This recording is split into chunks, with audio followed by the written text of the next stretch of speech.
Hello student, स्वागत है आपका हमारे यूट्यूब चैनल करियर पाथ में। स्टूडेंट्स, आपने हाल ही में न्यूज़ में इजराइल और पैलेस्टीन के बीच में जो भी कॉन्फ्लिक्ट चल रहा है उसके बारे में आपने न्यूज़ में देखा ही होगा। स्टूडेंट्स, आज हम बात करेंगे इन्हीं दोनों देशों के बीच में जो भी झगड़ा चल रहा है उसकी वजह क्या है और क्या है उसके पीछे का रास्ता।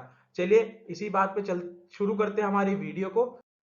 स्टूडेंट्स, हाल ही में आपने न्यूज़ में देखा होगा कि इजराइल इजराइल ने हाल ही में बहुत सारे रॉकेट दागे हैं गाजा सिटी के ऊपर और गाजा सिटी में काफी लोगों की मौत भी हुई है।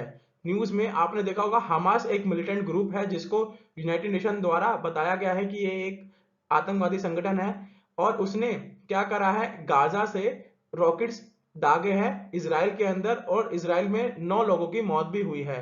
और इस रॉकेट में आयरन डोम जो था हमारा इसराइल का एक डिफेंस सिस्टम है, उसने क्या करा है, काफी सारे रॉकेटों को उसमें उसको निरस्त कर दिया गया है। और इस वीडियो में हम जानेंगे कि क्या है इस लड़ाई की वजह और क्यों ये लड़ाई हो रही है, यूनाइटेड नेशन पे का इसका क्या इस पे क्या स्टैंड है और इसके आगे का क्या कंक्लूजन है। तो चलिए हम इसी वीडियो को शुरू करते हैं, चलते हैं हमारे वीडियो में। तो स्टूडेंट्स, अभी हुआ क्या है, अभी गाजा गाजा एक जगह है, वहां पर हुआ क्या है, गा, अभी उन्होंने काफी सारे रॉकेट दागे थे इसराइल के अंदर जिसमें 9 इसराइलियों की मौत हुई थी। और जवाब में इसराइल ने भी काफी सारे रॉकेट दागे गाजा के ऊपर जिसमें 43 पैलेस्टीनियन की डेथ हुई है। और 12 मई का ये आंकड़ा है, 12 मई तक 43 पैलेस्टीनियन और 9 इसराइली की मौत हो चुकी है। और इसके बाद इसराइल ने 9,000 ग्राउंड सैनिकों मतलब 9,000 अपने फौजियों को मार्च करने के लिए कह दिया है टुवर्ड्स द गाजा बॉर्डर।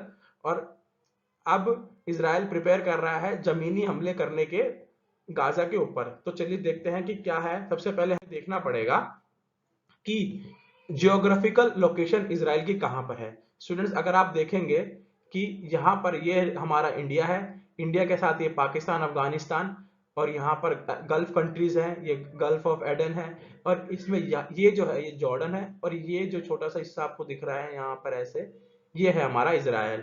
और इसराइल में अगर बात करें इसको जूम करके तो इजिप्ट और जॉर्डन के बीच में इसराइल पड़ता है। अभी हाल ही में यहाँ पर एक हमला हुआ है जो कि गाजा पट्टी, इसे हम गाजा स्ट्रिप या फिर गाजा पट्टी हिंदी में कहते हैं। स्टूडेंट्स, ये जो मामला है, ये अगर हम देखें तो ये मामला जो है वो है रिलीजियस एक्सट्रीमिज्म का। जितना भी बोलते हैं ना धार्मिक कट्टरवाद, ये सारा मामला धार्मिक कट्टरवाद का है। इसराइल जो हमारा देश है ये इसराइल है, इसराइल जो है वो ज्यूइश लोगों का देश है। और जो हमारा ये फलस्तीन है, यहाँ पर मुस्लिम्स की संख्या ज्यादा है। स्टूडेंट्स, फलस्तीन दो दो जगह में बटा हुआ है, एक इसको वेस्ट बैंक कहते हैं, एक गाजा कहते हैं। वेस्ट बैंक का जो इलाका है यहाँ पर अलग पार्टी का शासन चलता है, यहाँ पर अलग सरकार चलती है। फलस्तीन में भी 2 सरकारें चलती हैं, एक वेस्ट बैंक को चलाती है, दूसरी सरकार गाजा को चलाती है। वेस्ट बैंक को जो जो सरकार चलाती है उस पार्टी का नाम है राहत। और ये जो राहत पार्टी है ये काफी डेमोक्रेटिक पार्टी है, काफी लिबरल पार्टी है। वहीं दूसरे दूसरे हाथ पे गाजा, और ये जो गाजा पट्टी पे जो पार्टी चलाती है उस पट्टी का नाम है हमस। ये भी एक राजनीतिक पार्टी है बट इसमें इस्लामिक कट्टरवाद ज्यादा है, इस पार्टी में इस्लामिक कट्टरवाद ज्यादा है। और जेरूसलम जिस जगह को लेके यहाँ पर विवाद हो रहा है वो जगह है यहाँ पर, मतलब जो वेस्ट बैंक वाला हमारा फलस्तीन है उससे लेके इसराइल और इसके बॉर्डर पे वो पड़ता है जेरूसलम। स्टूडेंट्स, अगर हम जेरूसलम की बात करें तो जेरूसलम को यूनाइटेड नेशन ने इंटरनेशनल साइट डिक्लेयर कर दिया था। और अगर हम थोड़ा फलस्तीन का इतिहास देखें तो 1917 में जब ब्रिटिश ने फलस्तीन दिया था तो कुछ फलस्तीन ऐसा दिखता था। और 1917 में ब्रिटिश ने फलस्तीन देते वक्त कहा था कि आप इसराइल को भी कंट्रोल दे सकते हैं। तो थोड़ा सा इसराइल और थोड़ा सा फलस्तीन उन्होंने बांट दिया था, पर किसी भी देश की उन्होंने बाउंड्री जो है वो निर्धारित नहीं करी थी, जिसके वजह से लेके 1948 से लेके 1967 तक काफी सारे युद्ध हुए। और उसके बाद इसराइल, क्योंकि उसके पास मिलिट्री पावर ज्यादा थी, तो वो अपना कंट्रोल ज्यादा बढ़ाता चला गया। तो अब जैसे कि उनके पास आर्मी की स्ट्रेंथ ज्यादा थी तो धीरे धीरे इसराइल ने पैलेस्टीन पे कवर करते गए, और ये जो पीला आप देख रहे हैं ये ही है वेस्ट बैंक का इलाका, इसे कहते हैं वेस्ट बैंक। यहाँ पर हमारा जॉर्डन आ जाता है, इस तरफ हमारा इजिप्ट है।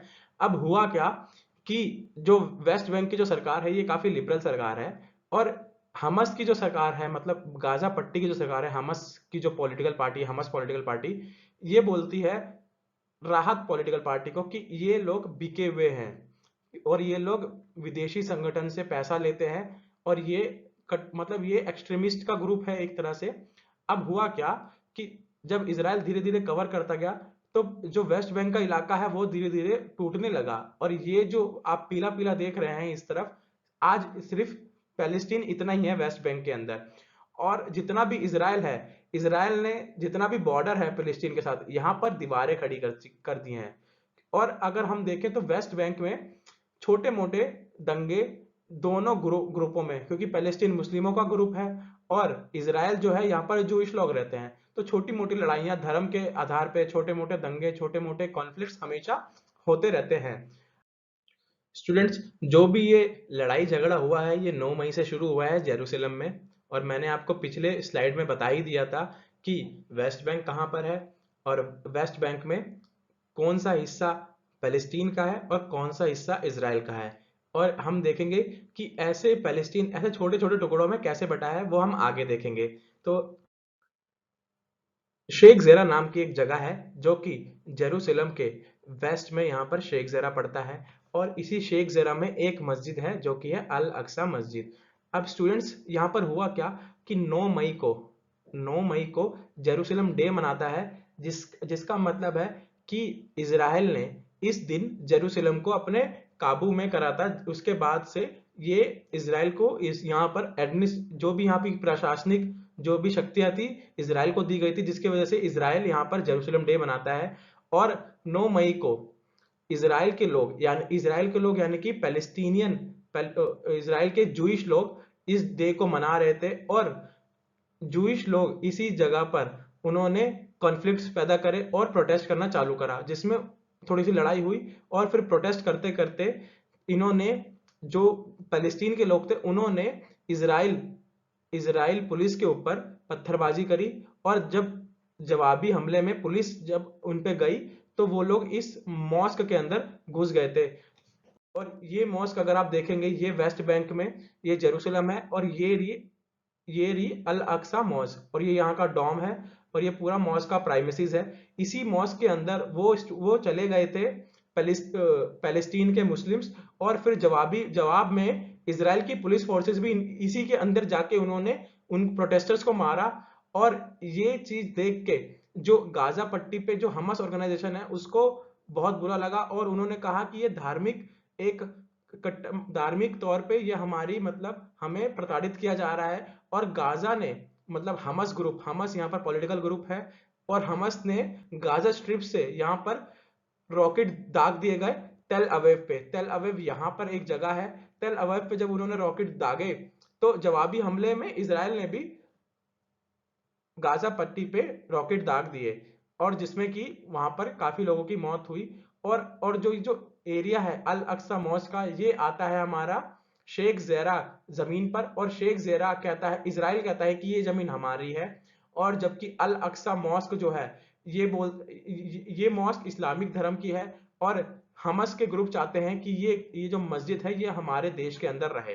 तो सारा स्टूडेंट्स कॉन्फ्लिक्ट यही है। अगर हम बात करें थोड़ी सी हिस्ट्री के बाद, तो इजराइल ने वॉर लड़ी थी 1948 में। जब 1948 में जब ब्रिटिश इनको छोड़ के गए थे, तो इजराइल ने 5 देशों के खिलाफ वॉर लड़ी थी, जिसमें जॉर्डन, लेबनान, इराक और 3-4 दो और पैलेस्तीन, और यहाँ के 1-2 शहर और शामिल थे, जिसके खिलाफ इन्होंने वॉर लड़ी थी, और वो वॉर हार गए थे, जिसकी वजह से इजराइल ने अपना एक काफी बड़ा एरिया जो कि वेस्ट बैंक कहलाता है वो हार गए थे।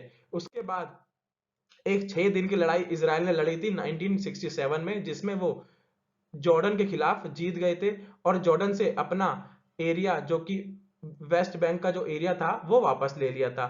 और वेस्ट बैंक में इतने ही दिनों में जो जॉर्डन था, मतलब 1948 से लेके 1967 तक जॉर्डन ने ये जो एरिया था वेस्ट बैंक का, ये एरिया पैलेस्टीनियन को दे दिया था। और पैलेस्टीनियन ने यहाँ पर अपनी मतलब सिविलाइजेशन एक तरह से बसा ली थी, काफी सारी सोसाइटीज बना ली थी। बट जब 1967 में इसराइल जीती तो उन्होंने फिर यहाँ पर जूइश लोगों को बसाना शुरू कर दिया और वहां पर सिविलाइजेशन बनानी शुरू कर दी। और अगर हम हमस के बारे में बात करें तो हमस जैसे कि मैंने बताया था, यहाँ पर एक गाजा स्ट्रिप थी ऐसे पतली सी, और ये जो गाजा स्ट्रिप थी इसी में एक पैलेस्टीन की गवर्नमेंट चलती थी जिसकी पॉलिटिकल पार्टी जो थी हमारी वो हमस थी हमारी, जैसे मैंने आपको बताया। हमस को कुछ दिनों के लिए यूनाइटेड स्टेट्स ऑफ अमेरिका ने, क्योंकि इजराइल और यूएसए के अच्छे रिलेशन थे, तो डोनाल्ड ट्रंप ने हमस को एज अ टेररिस्ट ऑर्गेनाइजेशन भी घोषित कर दिया था।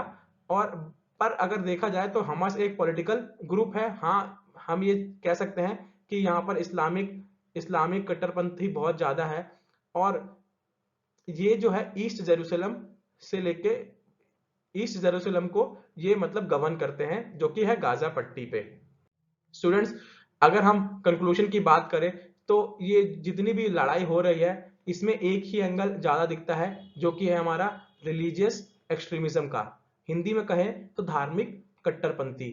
अगर धार्मिक कट्टरपंथी, कुछ जूइश लोग ऐसे हैं जो मुस्लिम्स को अपना नहीं मान सकते, और कुछ मुस्लिम्स लोग ऐसे हैं जो जूइश को अपना नहीं मान सकते। इनके बीच में इसीलिए कन्फ्लिक्ट्स होते हैं और इनको आर्म्स प्रोवाइड किए जाते हैं बाय द यूरोप और यूएसए, क्योंकि वो चाहते हैं कि जो मिडिल ईस्ट की कंट्रीज हैं, इंडिया जैसे पाकिस्तान हो गई, हमारी गल्फ की कंट्रीज हो गई, इनमें तनाव बना रहे ताकि ये आगे कभी भी डेवलप ना कर पाए।